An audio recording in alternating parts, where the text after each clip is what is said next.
Welcome. My name is Cynthia Riel Graham, and thank you for joining us today on MADPD, full day of conferences. Thank you for the opportunity. Today we'll be talking about how to ESL-ify your content.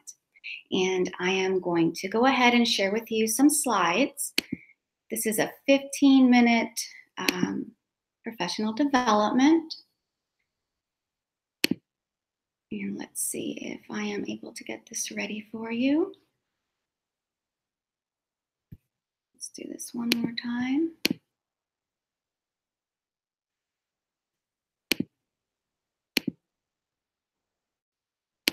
There we go.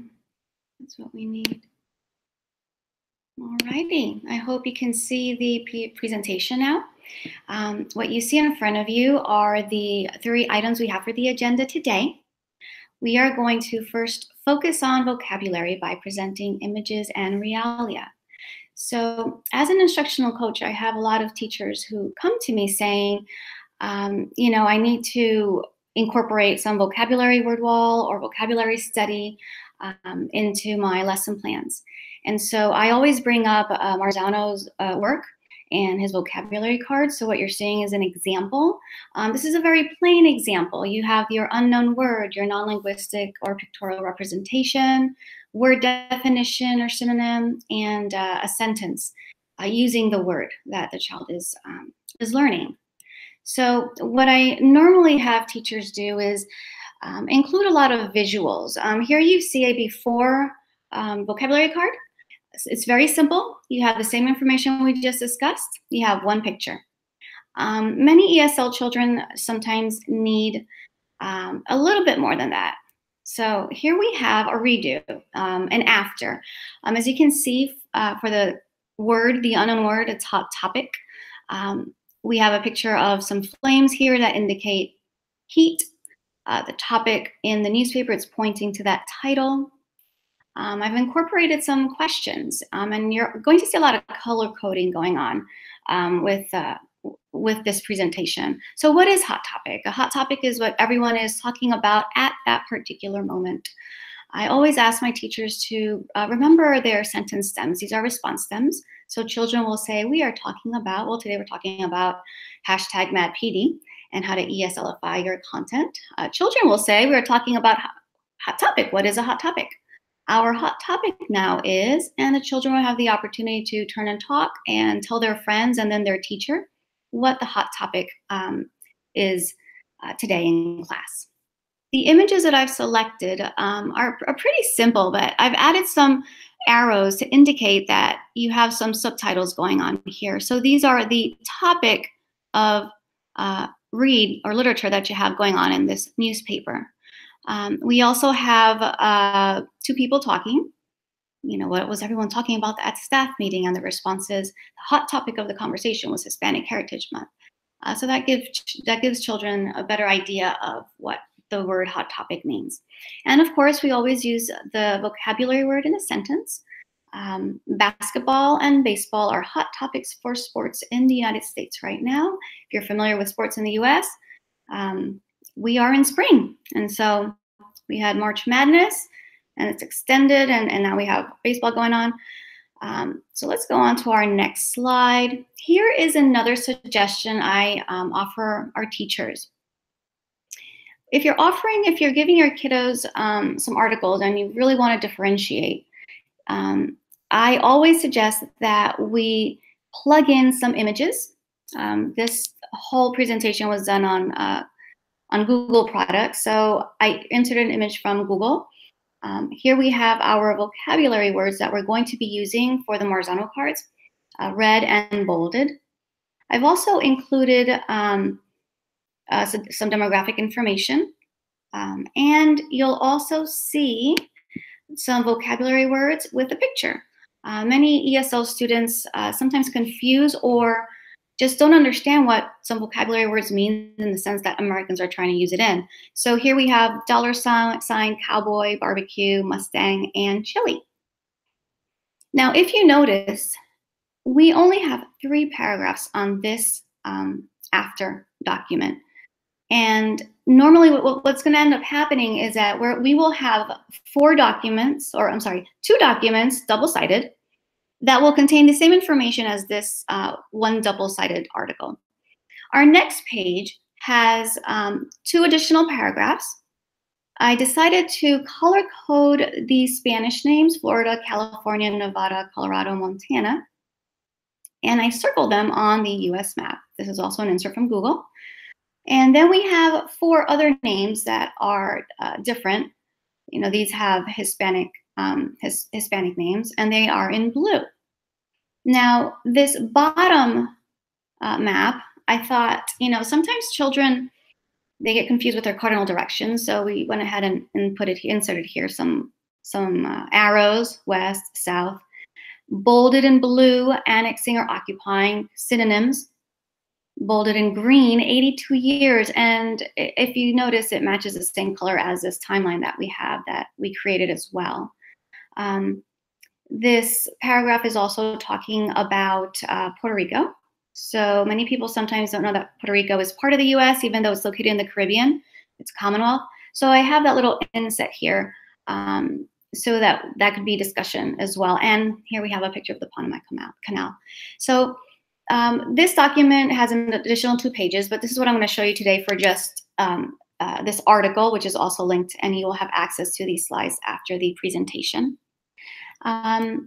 Here we have another way to ESL-ify your lesson plans is through assessments. So you're looking on the left side, we have information from our curriculum at GCISD, Grapevine Colleyville. And this is an example of an assessment we are to, as teachers, to be sure our children can complete. And sometimes teachers say, hey, Cynthia, this is too much for me to take in. What can I do to make this comprehensible? And so, we always try to create,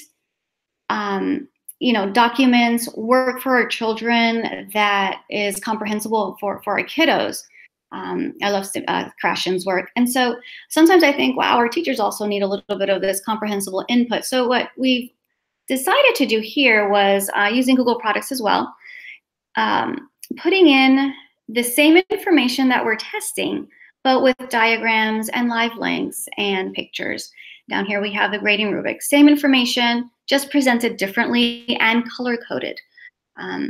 Now we have the same curriculum information for assessments, but here on the right we've decided to plug in some slides, some Google slides. The title of the unit was A Changing Land of Texas. Here on this slide, we can discuss the development of oil, the cattle industry.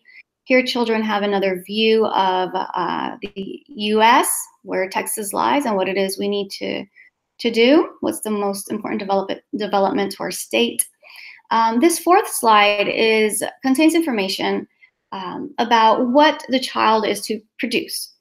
And so teachers always ask for proof of claim. They have to support that claim.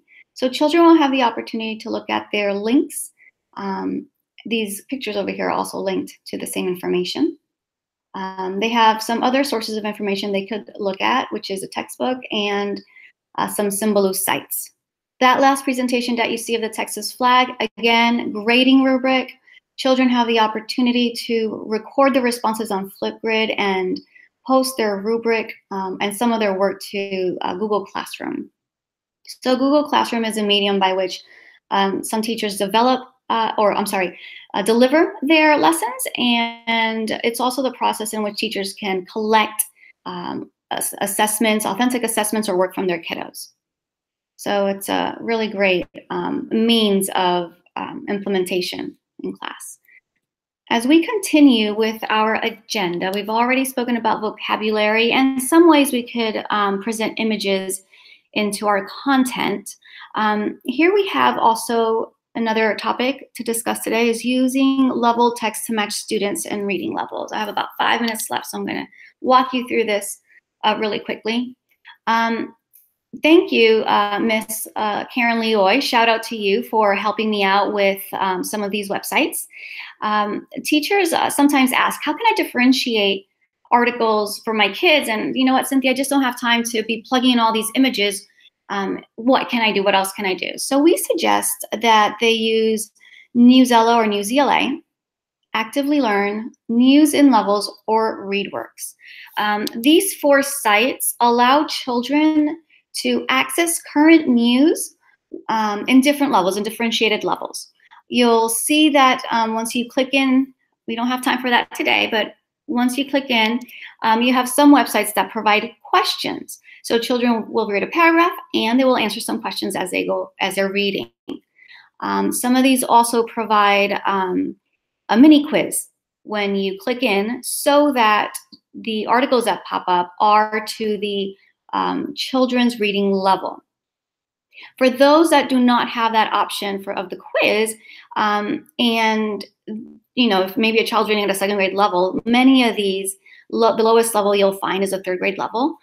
So the child has the option of highlighting some of that text and plugging it into Rewordify. And what Rewordify will do is just that. It will reword content for children. So it'll give them more simple ways of saying something. It'll use different synonyms so that the child could learn new words and at the same time comprehend what it is a teacher needs them to learn and read for that day. Our 3rd agenda item, providing learning opportunities for reading, writing, listening, and speaking.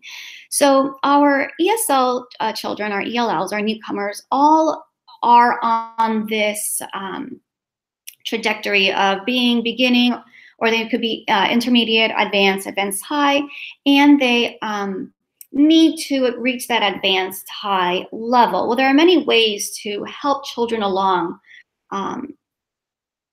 from beginner to advanced high. Here in Texas, we suggest that we work off of 4 domains, which are the listening, speaking, reading, and writing.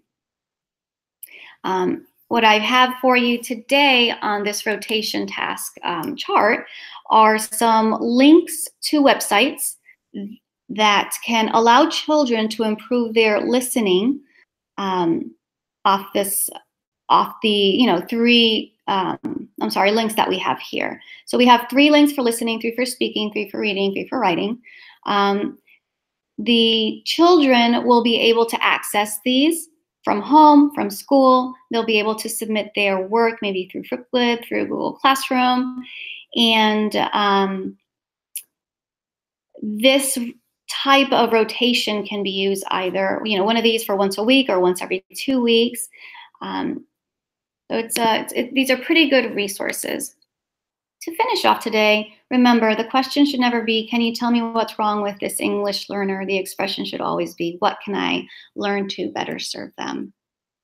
So I hope that you've enjoyed your session today. Thank you for joining us. Thank you.